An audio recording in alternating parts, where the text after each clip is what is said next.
Hello दोस्तों, तो स्वागत है आपका ध्येय अचीवर्स के इस अमेजिंग प्लेटफॉर्म पे। आज का जो हमारा टॉपिक है वो हमारा टॉपिक है कोर्सेज फॉर पीसीबी स्टूडेंट, यानी जो बायोलॉजी वाले स्टूडेंट है, जो बायोलॉजी से 12th कर रहे हैं या कर चुके हैं, उनके लिए 12th के बाद क्या क्या ऑप्शंस हो सकते हैं। ठीक, वो नीट के अलावा यानी नॉन मेडिकल और मेडिकल दोनों बताए जाएंगे। ठीक, यानी अभी तक आप सिर्फ जान रहे होंगे कि मेडिकल में नीट होता है या एक आध कोर्सों का नाम और जानते होंगे। ठीक, जेएनएम होता है, एएनएम होता है, बीएससी नर्सिंग, बहुत ज़्यादा आप लोग जान रहे होंगे। बीएससी नर्सिंग होता है, डी फार्मा होता है, बी फार्मा होता है। ठीक, लेकिन इसके अलावा भी 50 से ज़्यादा कोर्स ऐसे हैं जिनके बारे में आज की 10 मिनट की वीडियो में हम लोग बात करने वाले हैं। ठीक, तो इसमें सारे बायोलॉजी स्टूडेंट वालों के लिए जो है एक कोर्सेज बनाए गए हैं। तो चलिए वीडियो में आगे बढ़ते हैं और बात करते हैं इनके बारे में। ठीक, तो सबसे पहले बात कर लें कि किस किस टाइप के कोर्सेज के बारे में इसमें बात करने वाले हैं। ठीक, तो सबसे पहले बात करेंगे ऐसे कोर्सेज जो ग्रेजुएशन कोर्सेज हैं मेडिकल के फील्ड में। ठीक, और पैरा मेडिकल के फील्ड में, यानी पैरा मेडिकल एक डिपार्टमेंट होता है मेडिकल फील्ड में। ठीक, यानी जो जिसको आप मेडिकल कॉलेज वगैरह से कर सकते हैं। ठीक,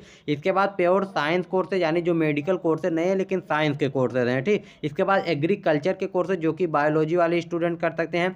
उसके बाद डिप्लोमा के कोर्सेज, ठीक, चाहे वो पैरा मेडिकल के डिप्लोमा के कोर्सेज हों, चाहे वो मेडिकल के जो है डिप्लोमा के कोर्सेज हों। ठीक, इनके बारे में बात करेंगे। ठीक, इसके बाद बात करेंगे लास्ट में कि नॉन साइंस, यानी साइंस के अलावा भी कौन कौन से ऐसे डिपार्टमेंट हैं जिसमें जो है बायोलॉजी वाले स्टूडेंट जा सकते हैं। ठीक, तो चलिए वीडियो में आगे बढ़ते हैं, और अगर वीडियो पे नए हैं तो वीडियो को लाइक ज़रूर कर लीजिए। ठीक, और चैनल को भी सब्सक्राइब कर लीजिए। तो पहले बात करते हैं ग्रेजुएशन कोर्स के बारे में। ठीक, तो ग्रेजुएशन कोर्स के बारे में सबसे पहले बात करेंगे मेडिकल कोर्स के बारे में कि मेडिकल में कौन कौन से कोर्स हैं। ठीक, यानी आप मेडिकल कॉलेज से कौन कौन से कोर्स कर सकते हैं। ठीक, तो सबसे पहला जो कोर्स है वो है एमबीबीएस, यानी bachelor of medicine and bachelor of surgery. ठीक, जिसको आप नीट के द्वारा पा सकते हैं। ठीक, यानी ये जो है इसमें कुछ जो कोर्सेज नीट के द्वारा हैं उनके नीट के द्वारा बताया जाएगा। ठीक, तो और जो कोर्सेज जिसके द्वारा प्राप्त हो रहे हैं उसके बारे में, एग्जाम के बारे में भी थोड़ा सा इंट्रोडक्शन दे दिया जाएगा। ठीक, तो आप एमबीबीएस नीट से कर सकते हैं। ठीक, अगर आपको बीडीएस करना तो भी आपको नीट देना पड़ेगा, लेकिन इसकी कट ऑफ बहुत कम जाती है, 250 से 300 नंबर के आसपास में आपको बीडीएस आराम से मिल जाएगा। ठीक, बीएएमएस इसकी कट ऑफ बहुत थोड़ी सी ज़्यादा जाती है। ठीक, बीएचएमएस, बीयूएमएस। ठीक, यानी आप bachelor of Ayurveda and medicine surgery कर सकते हैं, bachelor of homeopathy medicine and surgery कर सकते हैं। ठीक, बैचलर ऑफ यूनानी मेडिसिन एंड सर्जरी कर सकते हैं। ठीक, इसके बाद अगला जो कोर्स है आपका हेल्थ केयर सेक्टर में, यानी आपके जो है हॉस्पिटल के एरिया में। ठीक, वो है बैचलर ऑफ वेटनरी साइंस है। ठीक, ये है आपका हो गया। ठीक, इसके बाद हो गया बैचलर ऑफ फिजियोथेरेपी। ठीक, बीपीटी। ठीक, इसको आप कुछ जगहों पे आपका नीट के द्वारा मिलेगा, कुछ जगहों पे नहीं। तो इतने कोर्सेज आपके नीट वाले हो गए। ठीक, इसके बाद बीएससी नर्सिंग होता है। बीएससी नर्सिंग का अलग अलग स्टेट में आपका अलग अलग एंट्रेंस एग्जाम होता है, साथ ही एम्स का अलग से बीएससी नर्सिंग का एंट्रेंस एग्जाम होता है। ठीक, इसके बाद बी फार्मा हो गया। बी फार्मा आप जो होता है वो कई सारे एंट्रेंस एग्जामों के द्वारा मिलता है। ठीक, इसके बाद बैचलर ऑफ ऑप्टोमेट्री हो गया। ठीक, तो ये आपके हो गए ग्रेजुएशन के कोर्स। ठीक, जो कि आपको ग्रेजुएशन के द्वारा मेडिकल फील्ड में मिलेंगे। इसके बाद आगे हम लोग बात करेंगे किसके बारे में, इसके बारे में ग्रेजुएशन कोर्स में पैरा मेडिकल कोर्सेज कौन कौन से हैं। ठीक, तो पैरा मेडिकल भी एक मेडिकल का ही पार्ट होता है। ठीक, जैसे नर्सिंग हो गया। ठीक, ऐसे पैरा मेडिकल होता है। ठीक, जैसे आपका फार्मेसी हो गया, नर्सिंग हो गया, ऐसे आपका पैरा मेडिकल भी एक पार्ट होता है जिसमें लैब टेक्नीशियन वगैरह आते हैं। ठीक, एक्सरे टेक्नीशियन जो एक्सरे के मशीन को चलाते हैं, लैब टेक्नीशियन, ये सारी चीज़ें आती है। ठीक, तो ये हो गया। तो बीएससी इन रेडियो, यानी आपका जो है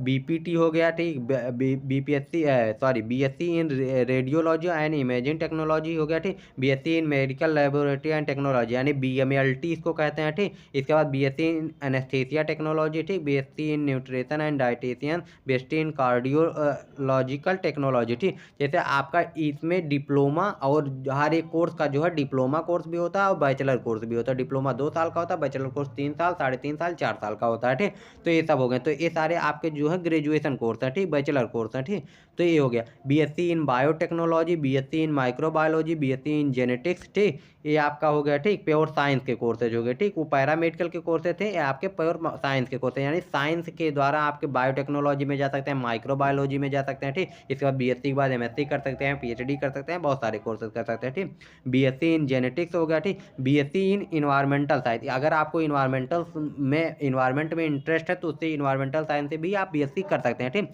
आप बीएससी जूलॉजी से, बॉटनी से और केमिस्ट्री से भी कर सकते हैं, जो कि सिंपल बीएससी लोग करते हैं। ठीक, इसके बाद में आपका जो हो गया एग्रीकल्चर में, ठीक, यानी आप एजी के क्षेत्र में भी जा सकते हैं, फूड साइंस के क्षेत्र में भी जा सकते हैं, ठीक, बीएससी करके, यानी आप पीसीबी स्टूडेंट अगर हैं, ठीक, तो BSc in agriculture, BSc in horticulture, BSc in forestry, ठीक, यानी फॉरेस्ट्री में BSc in food science and technology, ठीक, ये हो गया।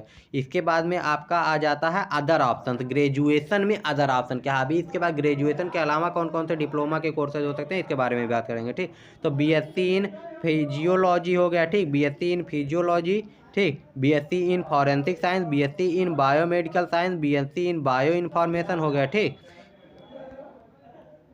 इसके बाद में आ गया हेल्थ केयर एंड मेडिकल में डिप्लोमा कोर्सेज आपके कौन कौन से हो सकते हैं, ठीक। तो डिप्लोमा कोर्सेज के बारे में भी बात कर लेते हैं कि जो डिप्लोमा कोर्सेज यानी जिससे आप ग्रेजुएट तो नहीं होंगे लेकिन आपको अच्छी खासी सैलरी वाले जॉब मिल सकते हैं, ठीक। तो आपका होगा जैसे कि डी फार्मा होगा, ठीक, डी फार्मा के बारे में आप लोग जानते होंगे, ठीक, सुना होगा, ठीक। उसके बाद डीएमएलटी यानी जो एलटी टेक्नीशियन होते हैं, ठीक, उनको कहते हैं डीएमएलटी हो गया, ठीक। ये बीएमएलटी डीएमएलटी, ठीक, दोनों होता है, ठीक। डिप्लोमा इन रेडियोलॉजी, ठीक, इसमें देखिए पैरामेडिकल में ये सारे कोर्सेज जो है पैरामेडिकल में आ जाता है, ठीक, लेकिन इसको आपका हेल्थ केयर मेडिसिन में दे दिया है क्योंकि आपका हेल्थ केयर सेक्टर में आता है, ठीक। Diploma in anaesthesia technology, diploma in nursing, ठीक, ये हो गया। इसके बाद में अगला जो है पैरामेडिकल, ठीक, उसमें से भी कुछ कोर्सेज पैरामेडिकल के हैं लेकिन वो हेल्थ केयर में आता है, ठीक। तो डिप्लोमा इन देखिए फिजियोथेरेपी हो गया, यानी बीपीटी और डीपीटी, इसको क्या कहते हैं, डीपीटी, ठीक, डीपीटी आपका हो गया, ठीक। इसके बाद में आपका आ जाता है डिप्लोमा इन ऑप्थेल्मिक टेक्नोलॉजी, ठीक। इसके बाद डिप्लोमा इन ऑप्थेल्मिक टेक्नोलॉजी और न्यूट्रिशन एंड डाइटिक्स हो गया, ठीक। इसके बाद आ जाता है आपका डिप्लोमा कोर्सेज में और क्या आ जाता है, एग्रीकल्चर के क्षेत्र में डिप्लोमा इन हॉर्टिकल्चर, वही सारे जो आपके ग्रेजुएशन कोर्स में थे उन्हीं के डिप्लोमा कोर्सेज भी ज़्यादातर होते हैं, ठीक। तो ये आपका हो गया। इसके बाद में आपका आ जाता है, ठीक, आपका एग्रीकल्चर और इन्वायरमेंटल में diploma horticulture, agriculture, dairy technology, ठीक, ये सारी चीज़ें हो गई डिप्लोमा इन इन्वायरमेंटल, ठीक, ये आपका हो गया, ठीक। फिजियोथेरेपी हो, ये सारी चीज़ें हो ही गई, ठीक। इसके बाद में आपका आता है अदर स्पेशलाइजेशन की, अगर मतलब डिप्लोमा में और कौन कौन से कोर्स हो सकते हैं, तो ठीक, बायोटेक्नोलॉजी में आप डिप्लोमा कर सकते हैं, ठीक, फूड टेक्नोलॉजी में आप डिप्लोमा कर सकते हैं, फॉरेंसिक साइंस में डिप्लोमा कर सकते हैं, ठीक, ऑक्यूपेशनल थेरेपी में भी आप डिप्लोमा कर सकते हैं, ठीक। इसके बाद में आपका आ जाता है नॉन साइंस ऑप्शन, ठीक, यानी साइंस के अलावा आपके पास कौन कौन से ऑप्शन हो सकते हैं, ठीक, यानी साइंस नहीं करेंगे तो आप बीए कर सकते हैं, ठीक, बीएड कर सकते हैं, ठीक, बीबीए यानी बैचलर आप बिजनेस एडमिनिस्ट्रेशन कर सकते हैं, हॉस्पिटल एडमिनिस्ट्रेशन कर सकते हैं, ठीक, कई सारे कोर्सेज होते हैं, हॉस्टल एडमिनिस्ट्रेशन होता है, ठीक, हॉस्पिटल एडमिनिस्ट्रेशन होता है, कई सारे कोर्सेज होते हैं, ठीक। तो ये सारे कोर्सेज थे 50+ लगभग 30+ कोर्स हैं, 50 के आसपास में आपके कोर्सेज हो गए, ठीक। तो ये सारे कोर्सेज आपके हैं, इसमें डिप्लोमा, नॉन डिप्लोमा, ठीक, यानी बैचलर कोर्सेज भी आपको बता देगा, नॉन साइंस है, साइंस, ठीक। आप कौन कौन से फैक्टर आपको कंसीडर करने चाहिए कोर्स, यानी आप 12th में या 12th के बाद में आपको कर चुके हैं, ठीक। तो आपको कौन कौन सी बातों का ध्यान रखना चाहिए कोई भी कोर्स चूज करने से पहले, ठीक, नहीं तो बाद में आपको पछताना हो जाएगा, ठीक। तो इसमें सबसे पहले है कि आपका इंटरेस्ट किस एरिया में है, इसको जरूर ध्यान देना चाहिए, ठीक। यानी लोगों के प्रेशर में आके कि ये अच्छा है अच्छा है, नहीं, आपका इंटरेस्ट किस सब्जेक्ट में है, किस फील्ड में है, उसको ध्यान देना चाहिए, ठीक। इसके बाद आपका करियर प्रोस्पेक्टिव, यानी कि उसमें करियर अपॉर्चुनिटीज़ कैसी हैं, उसमें जॉब कैसी है, ठीक, जॉब कैसी मिलने वाली है, स्कोप कितना होने वाला है, ठीक, स्कोप का फील्ड जरूर हो, यानी करियर का प्रोस्पेक्टिव देखा होना चाहिए क्योंकि करियर बहुत लंबा चलना चाहिए, ठीक।